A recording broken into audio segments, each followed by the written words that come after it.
елордалықтардың ойынын көріп, күйіп тұрмын. Сақ болу керек қазір. Егер Марочкин болмағанда есеп 3-0 болып кетуі әбден мүмкін еді. Астана бұрыштама добын орындайтын болады. Гол ғой, не болды? Оның бірі жаңағы ортадағы Осей деген бала, Өсейін деп тұрған бала екен, шын айтқанда. Сосын Камара мықты екен, қара бала Камара. Дарбо! Гол! Абат, жарайсыңдар, ал! Грузиндік Жозе Мауриньо. Оларға наразылық білдірді. Камбек жасағанымызға өте қуаныштымын. Ощущение непередаваемое. Самое главное, выиграли. Сендің өзіме берсе болады. Кішкене тактикалық өзгерістер болды. Дұрыс. Енді кішкене Бабаян ойланды. Дұрыс. Алексің подачасы зор болды соған. Секіріп тұрып аяғымды ойды. Абзал бауырымнан. Бауырым ғой енді. Өтіп кеткен шамал бір ішім бір түрлі болып, ай деп уайымдап, қап деп сөйтіп не істеп отқанда, бірақ сендім өзінің қателігін осындай әдемі голмен жуып Шайып шықты ғой. Грузия астанасы Тбилисидің қақ ортасындағы бостандық алаңындамыз. Жергілікті жұрттың өмірінде маңызды оқиғалардың барлығы, саяси митингтердің барлығы дәл осы бостандық алаңында өткеніне тарих куә. Ал бізде бүгін дәл осындай тарихи жеңістің куәсі болғымыз келеді. Яғни елордалық Астана Тбилисидің Динамосымен шеберлік байқасып, Чемпиондар лигасының келесі кезеңіне кім өтуге лайық деген сұраққа жауап іздейді. Астана аренада өткен ойын бір апта бұрын 1-1 есебімен аяқталған. Бұл жолы кімнің бағы жанып, бабы шабады, оны бүгінгі ойын көрсетеді.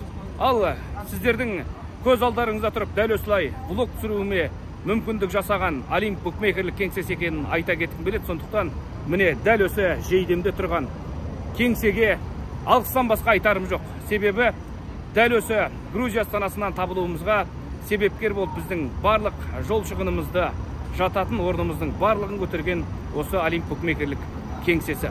Ендеше біздің бүгінгі влогта қызық болады деген ойдамыз. Бізбен бірге болыңыздар. Өз еліміздің чемпионына, елордалықтарға жанкүйер болайық.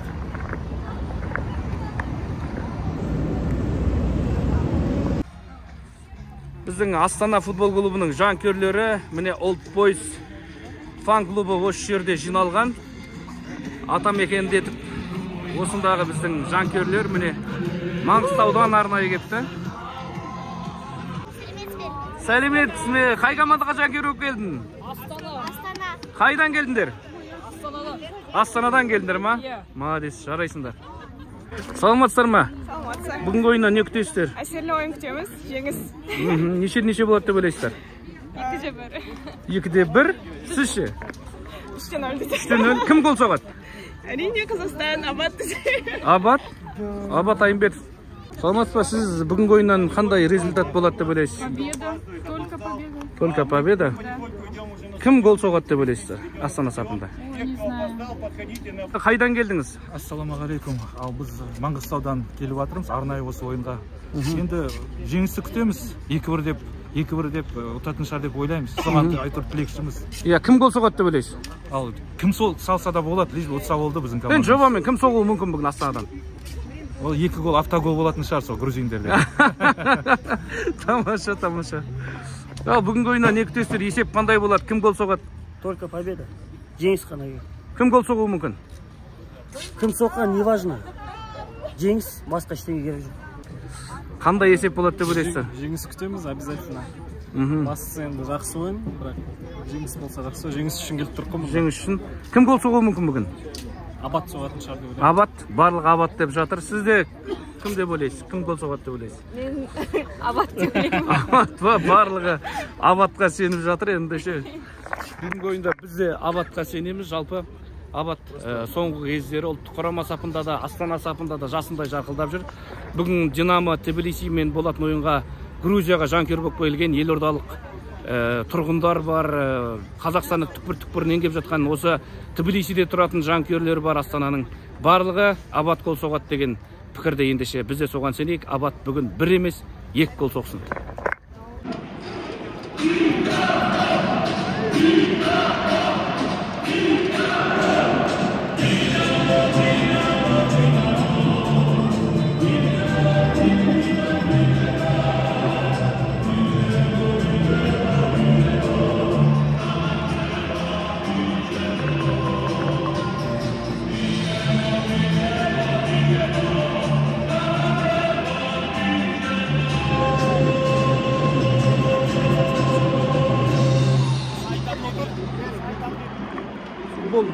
Футболшылардың барлығы алаңға беттеп барады. Барлығы бір сондай маңызды матчтың болатынын сезіп тұрғандай, біз де сезіп тұрмыз, қызық болады.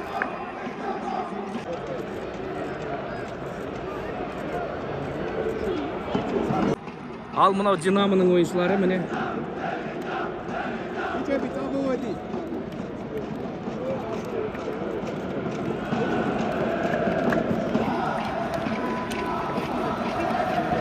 Капитандар міне тиімді лақтырып жатқан сәт. Қазір доп ойынды кім бастайды, сол анықталады.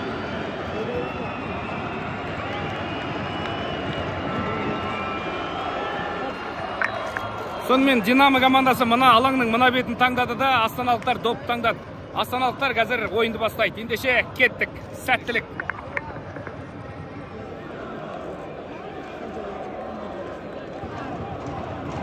Мына жерде Ермұхамед Мәулен отыр. Біз алаңның ортасына барып, Динамоның қақпасы осы бетте болатынын, астаналықтар арғы бетте болатынын біліп келе жатырмыз. Сен оған дейін осы жақта Астана шабуыл жасайтын біліп келіп алыпсың ғой. Оны тәжірибе дейді, журналистикадағы тәжірибе дейді. Тәжірибе. Жалпы қонақ команда үнемі оң жақты алады, өзінің негізгі қақпасын алады. Капитандар шешеді оны көрсетеді. Бірінші таңдау капитанға түседі, тиімді лақтырған кезде. Содан олар жасыл алаң. Динамоның капитанына түсті да, олар осы жақта алды. Әрине, сондықтан мен қазір осы жерде отырмын, өйткені Астана командасы осында шабуылдайды. Бұл анау комментатор күнделігін жазған, әлгі әлем чемпионатына барған комментатор Ермұхамед Мәуленнің тәжірибесі. Біле жүріңіздер, ал біз бастадық. Ойын ортадан басталып кетті.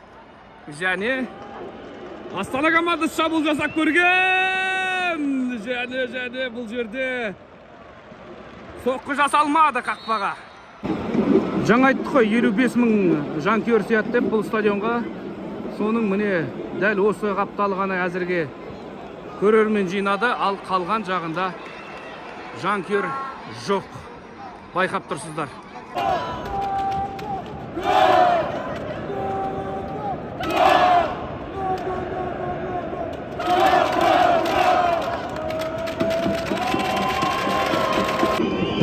Доп қазір 1 минуттай болды елордалық команданың аяғында, сондықтан жергілікті жанкүйерлер шулап, қиқылдап сықырып баратыр. Байқаңыздар.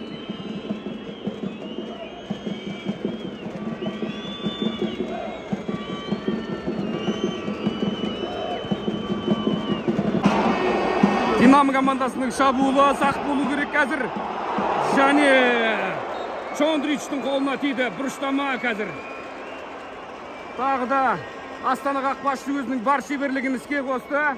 Ал динамолықтар қазір бүгінгі ойында екінші қауіпті соққысын жасап үлгерді.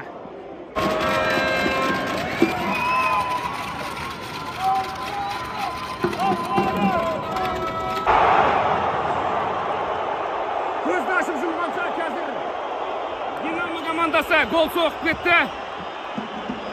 Тіпті біз камераны қосып та үлгермей қалдық бұл жерде.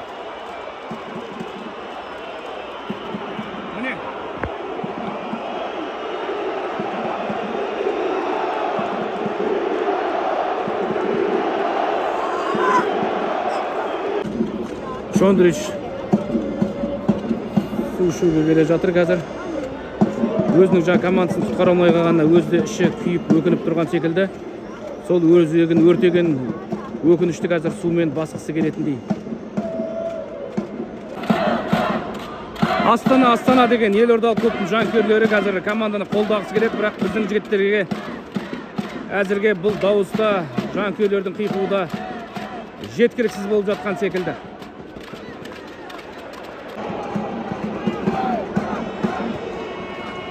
Сақ болу керек қазір. Марочкин құтқарды команданы, мүмкін болған голдан құтқарды. Жарайсың Марочкин, қазір Чондрич рахмет айтып жатыр.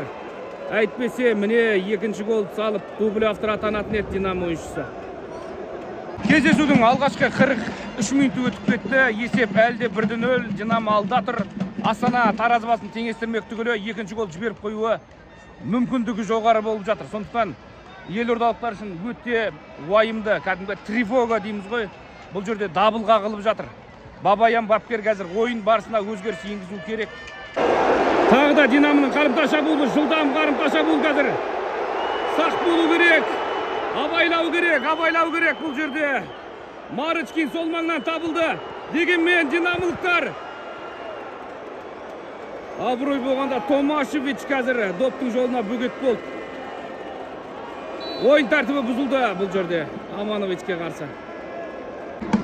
Елордалық команданың қорғанысында Марычкин қазір өте сауатты ойнауда. Егер Марычкин болмағанда есеп 3-0 болып кетуі әбден мүмкін еді. 3-0 болып кетуі. Марычкин қазір өзінің Елордаға неліктен келгенін ақтап жатыр, барынша ақтап жатыр. Ұлттық құраманың ойыншысы екенін көрсетуде. Жарайсың.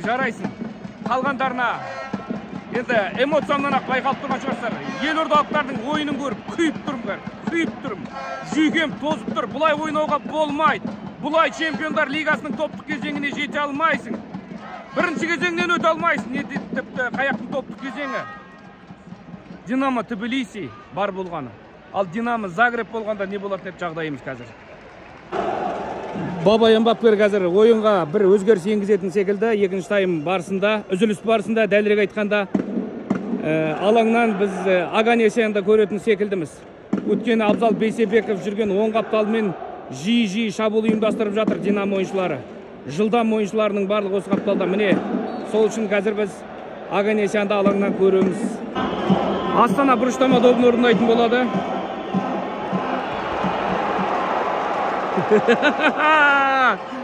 Ей, гол ғой! Гол ғой, не болды?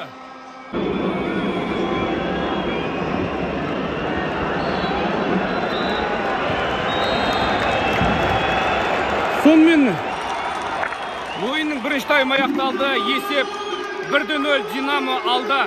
Елордалық команда қазір үзілістен кейін жиналып шықпаса болмайды. Ойын жүріп жатқан жоқ, тек бірінші таймның соңында ғана астаналықтардың бірдеңе шабуылға ақшасы дүние жасағанын көрдік, бірақ оның өзі таразбасын теңестіруге жеткіліксіз болды. Ал ойыншылардың барлығы үзіліске кетті, ендеше бізде үзіліске барайық. Сәттілік, Абзал. Ер Мұхаммед. Мынау бірінші таймды қорытындылап жүрсек, не болып жатыр? Елордалықтарға не жетіспей жатыр? Негізі Григорий Константинұлы Бабаян бірінші таймда қақпамызға гол жібермеуіміз керек деген мақсат қойған. Бірақ сол өкінішке қарай бір гол кіріп кетті. Бірақ дегенмен бәр мақсат ойынға қойылған жоспар сол күйі қала береді. Бір гол ештеңені өзгеріп тұрған жоқ. Қазір Астана командасы екінші таймда гол салып, таразбасын теңестіреді. Ол үшін Элхан Астанов, негізгі шабуылшы Абатай Имбетов секілді жігіттер шығады. Ал мынау Астананың оң жақ қаптал қорғанысын айта аласың. Абзал Бейсебеков жүрген маңнан. Камо Аганесянның жаттығып атқанын көрдік. Негізі Михаил Габышев ойнауы тиіс жер ғой енді. Түбінде ол жарақат алып қалды. Камо шықты. Өткен жолғы ойыны Камоның нашар болды. Содан кейін Абзал ойнай берсін, өйткені чемпиондар лигасында тәжірибесі зор, көп жылдар бойы ойнап келе жатқан ойыншы ғой деп еді. Бірақ әзірге енді орталықта ойнап жүргені дұрыс екен. Абзалдың деген ой келіп отыр. Қанша айтқанмен тәжірибелі ғой, бірақ қапталда қорғаушы қызметі ол күніге атқарып жүрген жоқ, сондықтан оған да кешіріммен қарауға тура келеді. Динамоның шабуылы жайлы, әсіресе сол қапталы жылдам қарымта шабуыл. Айтпаңыз, ана Камара деген ойыншысы маған өткен жолда ұнаған. Жалпы қара нәсілді екі ойыншы бар, бұларда өте мықты ойнайтын. Оның бірі жаңағы ортадағы Осей деген бала, Өсейін деп тұрған бала екен, шын айтқанда. Сосын Камара мықты екен, қара бала Камара. Одан кейін тағы да біреу бар, Сангаре деген. Ол енді қосалқы құрамнан шығады 45 нөмірде. Ол да өте жылдам. Енді осы екі ойыншы бүкіл Динамоның ойынын жүргізіп тұр шабуылдағы десек те болады. Ал қорғанысты ұстау енді кез келген футболшылардың қолынан келетін нәрсе ғой қазір. 5-6 қорғаушымен жатыр. Екінші таймда бұзып жаруға болатын жаңа бірінші тайм соңында шабуылдардан байқап қалдық. Екінші таймда міндетті түрде Астана гол ұру керек. Астанада да бұрында кезінде дүркіреп чемпиондар лигасының, Европа лигасының топтық кезеңіне шығатын кезде бізде де қара балалар болды. Тумати, Кетевуама деген секілді. Сондай ойыншылар жетіспей жатқан секілді. Қалай ойлайсың Астанаға бір жарқын жалт ете қалатын? Енді өзінің түлектері жыл сайын шығып жатса, талантты футболшылары топырлап тұрса, қосалқы құрамнан мен шығайыншы деп жұлқынып тұрса, легионерлерсіз ақ ойнауға болады ғой. Бірақ ондай балалар жоқ болғаннан кейін амал жоқ, сондай қара балалардың көмегіне жүгінеді қазақ футболы. Қазақ футболы қара балалардың аяғына қарап отыр қазіргіні. Соның салдары мінекей көріп отырсыздар. Енді біз бір жағынан айтсақ, Астанада 10 шақты ұлттық құраманың футболшысы бар, былай қарасаңыз. Неге соларды түгелімен пайдаланып көрмеске дегенде ой келеді. Бірден, бәлкім мәселе бапкерде шығар дегенде ой келеді.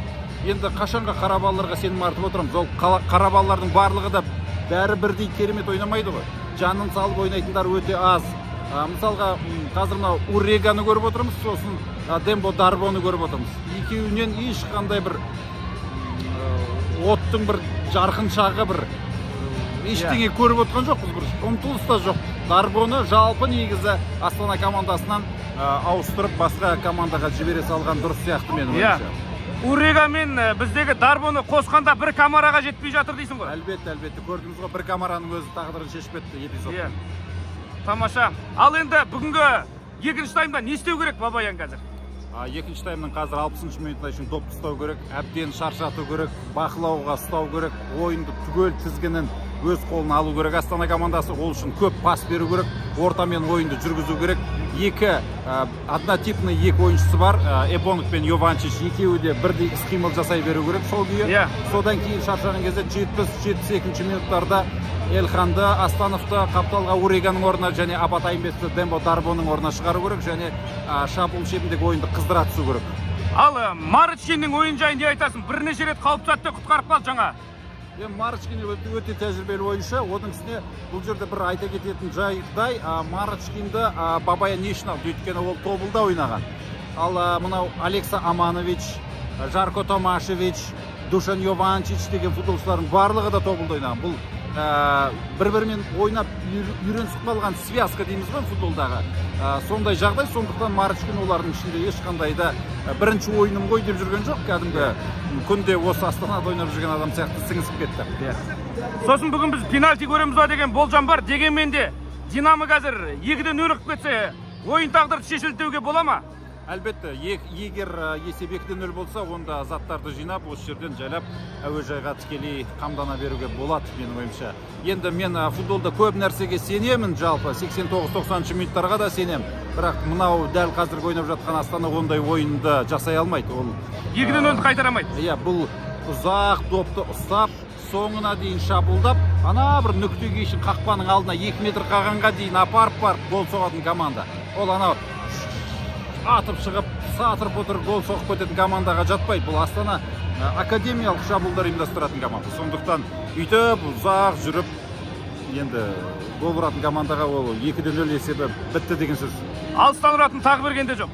Ол да жоқ, ешкім жоқ. Жалпы ортада ойнайтын, пас беріп тұратын жаңағыдай Бауыржан Байтана, Арман Кеңесов сияқты, Рамазан Уразов секілді бір футболшыны Астанаға алу керек міндетті түрде. Онсыз болмайды.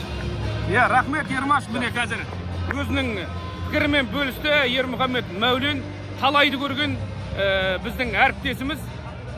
Және айтқан оймен келісесіздер ме, келіспейсіздер ме, өздеріңіз пікір қалдырып жаза кетіңіздер. Ал біз екінші таймда жолығатын боламыз.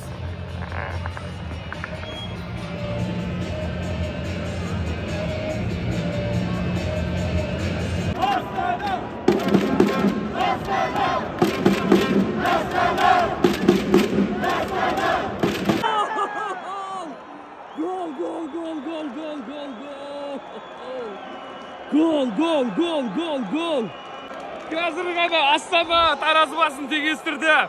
Жылдам таразы басын теңестіріп алса жақсы болатын еді деп өзімізде ойнап келе жатқанбыз. Және Абзал Бейсебеков допты тоқтатпай ұрды да голды соқты. Есеп 1-1.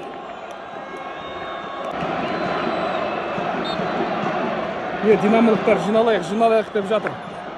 Қалай Ербол, таразы басын жылдам теңестіріп алды. Енді Астанада не күтесің? Бастысы біздің ойыншымыз Абзал Бейсебеков, қазақ ойыншысы соқты ғой, Және бірақ бірінші гол Абзалдың қапталынан кірген. Өз қатесін жуып шайды ма? Толықтай, практически толықтай. Тағы бір гол керек, Абат Айымбетов шығады, Элхан Астанов шығады, олар соғады. матчтың соңында. Тамаша. Ал енді қазір Динамодан не күтесің? Олар есепті гол соғуға ұмтыла ма әлде пенальтиге барамыз ба? Біз гол соғамыз, олар ұмтылмайды сияқты шаршаған сияқты. Тамаша. Көрейік ал.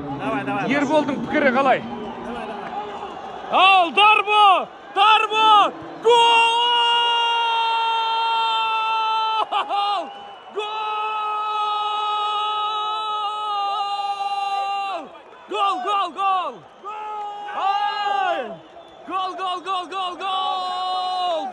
Дарбо! Ерханжан! Абат! Жарайсыңдар, ал! Міне, қазір ғана гол соқты. Астана 2-1 болып жатыр, Міне, көрдіңіздер. Бірінші таймда қалай еді, екінші таймда басталмай жатып. 6 минутта Астана 2 гол соқты. Ал, енді не айтасың? 2-1. Мен айтқанда 2-1 болады. Астана соғуға ұмтылады дедің. Матчтың екінші таймның басында Григорий Бабаян шәкірттерімен сөйлесті, оларға наразылық білдірді. Және екінші таймға олар мотивациямен шықты, 2 гол салды.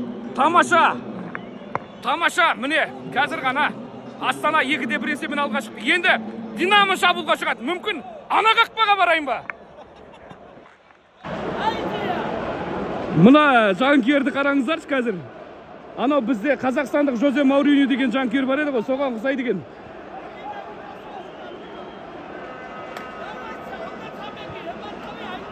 Грузиндік Жозе Мауриньо. Ян Вараговский қазір өз ұмтылады сол қапталмен. Тамаша, Янның пасы! Ё-майо! Марычкин қазір. Марычкин қақпаға соққы бағыттаған.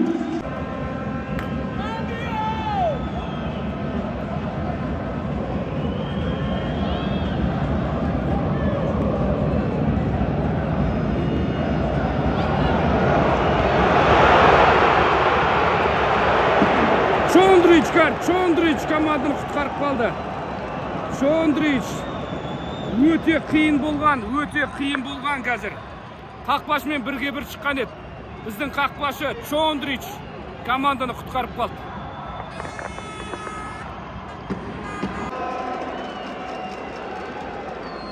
Динамоның ультрасы тып-тыныш болып қалды. Динамолық ультрасы өшті. Ал Астананың жанкүйерлерін көресіздер ма? Міне. Old Boys жігіттері осында тұр. Мына жақта грузиялық Жозе Мауриньо әлі де ашулы. Әлі де оның айтқаны болып жатқан жоқ. Айып соққысы орындалады, абайлау керек. Чондрич бұндай допты оп-оңай қақшы болады. Ешқандай қауіп жоқ. Әлгі қателігін қайталамаса болды енді.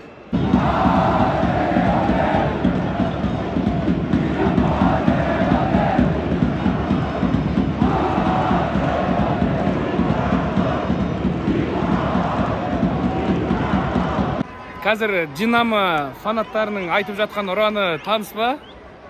Мәңгі жаса Астана, ла-ла-ла-ла-ла-ла деген, Дәл сол ән ғой, дәл сол ырғақпен қазір өздерінің гүржі тілінде командаларын қолдап жатыр.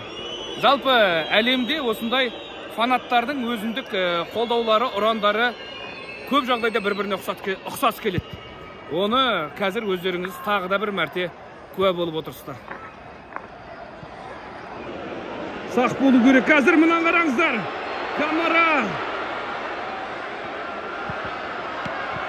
Чондрич, жарайсың, Чондрич өз орнынан табылды.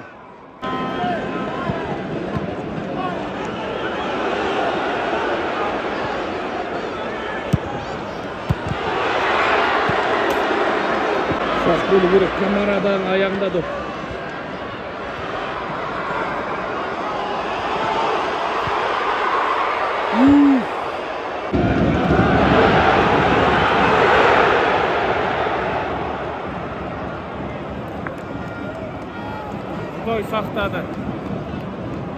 Құдай сақтады, кәдімгідей. сақтағанда бар ғой кәдімгі. Екі қолдап. Чондричтігі қазір. Чондрич ештеңе істемейтін еді. Құдай сақтады Астананы. Есеп 2-1 әлде де алдамыз.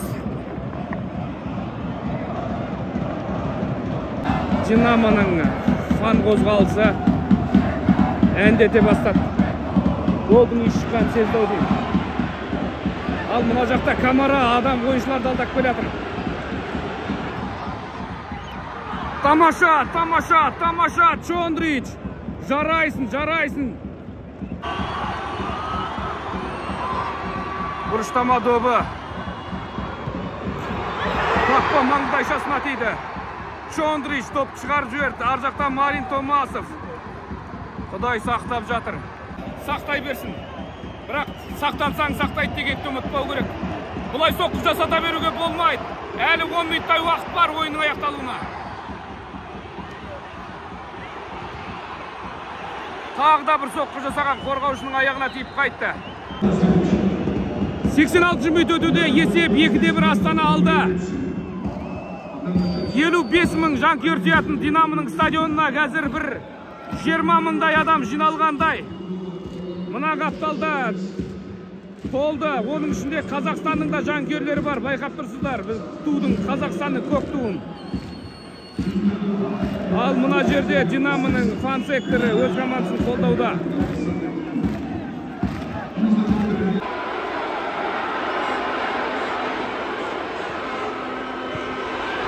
Сақ болу керек қазір.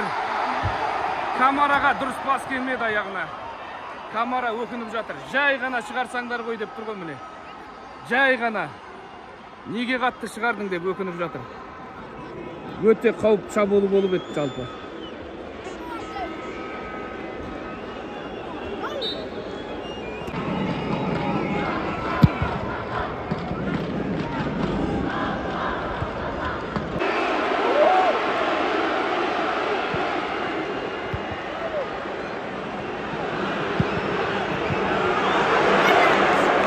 Болды, Чондрич!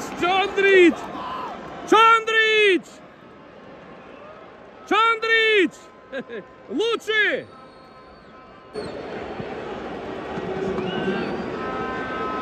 Бағана гол соққан Камара қалай еді.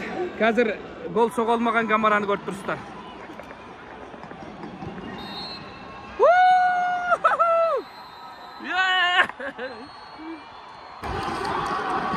Елхан, көңіл қалай? Көңіл айтамадым енді, камбек жасағанымызға өте қуаныштымын. Эмоциямыздан бәрін көріп тұрсыздар. Жеңіс құтты болсын қазақ еліне. Барлық қазақ еліне жеңіс құтты болсын. Чемпиондар лигасындағы алғашқы жеңісің? Алғашқы жеңісім.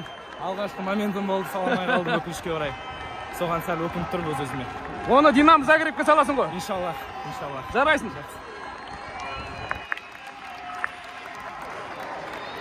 Александр, поздравляем с победой! Спасибо. С дебютом! Спасибо. Классно сыграли! Спасибо. Какие ощущения? Ощущения непередаваемые. Самое главное, выиграли. Лучше по более. Да, сомнем за ручки лучше.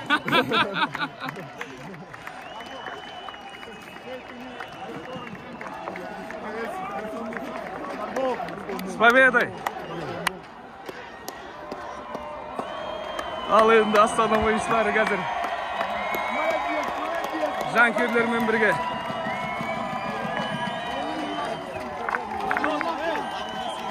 Ал бізде қазір Астана ойыншыларымен бірге дәл осы рәсімді жасайтын боламыз.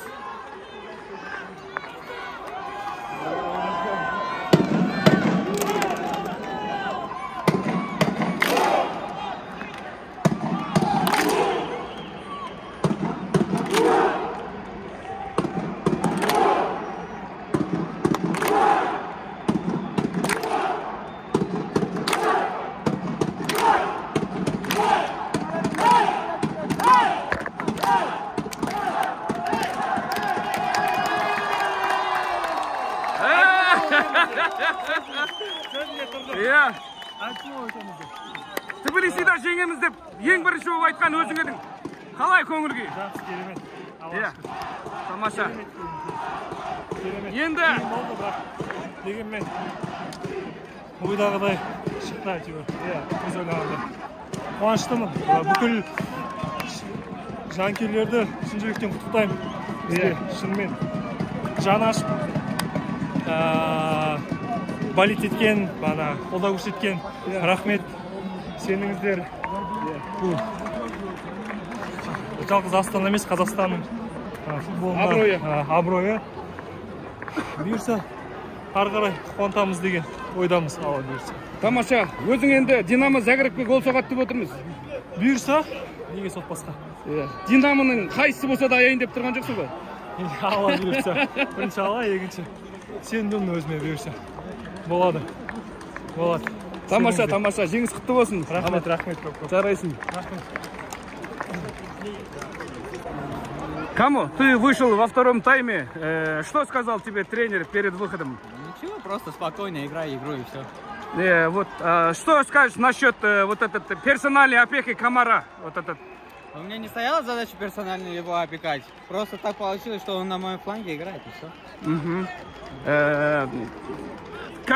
Что скажешь о сопернике? Очень хорошая команда. Откровенно говоря, мы очень плохо сыграли, но главное мы выиграли. Главное вот это. Поздравляем.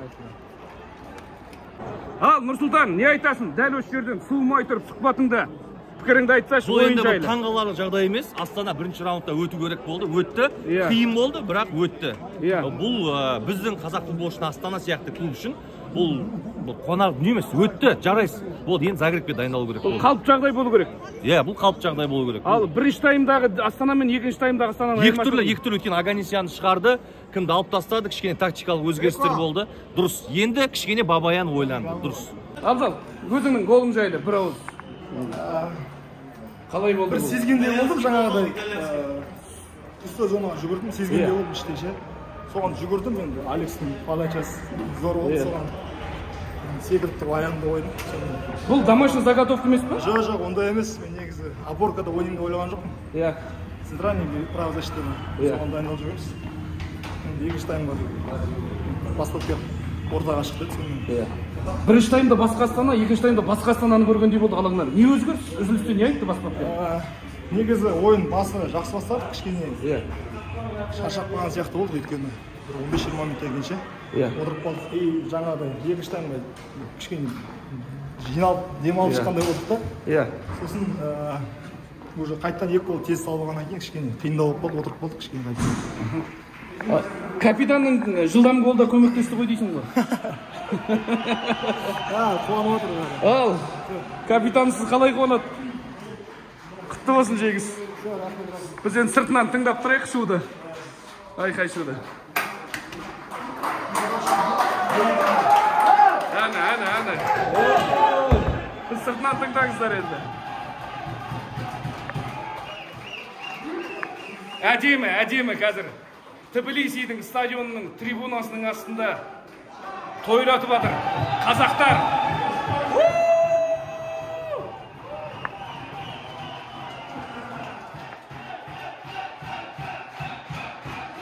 Демия естіледі негізі. Сегодня победили. Что удалось, что не удалось команде? В перерыве что сказал тренер? К сожалению, в перерыве не было, но самое главное это победа. Конечный результат это Лига Чемпионов, каждая ошибка на вес золота получается за результат. Поэтому самое главное в этой игре это результат. Мы прошли следующий раунд, это самое главное. Перед твоим выходом что сказал тренер тебе? Он дал свои установки тренерские, которые я должен был выполнять на поле. И как бы я старался делать все, чтобы максимально выполнять установку тренера. Следующий соперник Динамо Загреб. Что скажешь? Кто сильнее? Ну, пока ничего не могу сказать. На поле все видно будет, покажет. Спасибо. Очень рад, что прошли следующий раунд. Мы с командой готовились, анализировали эту команду.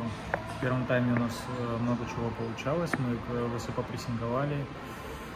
К сожалению, пропустили гол, но в перерыве нам подсказали, как правильно действовать. И вышли в второй тайм, уже забили 2 гола и как бы воспряли духом и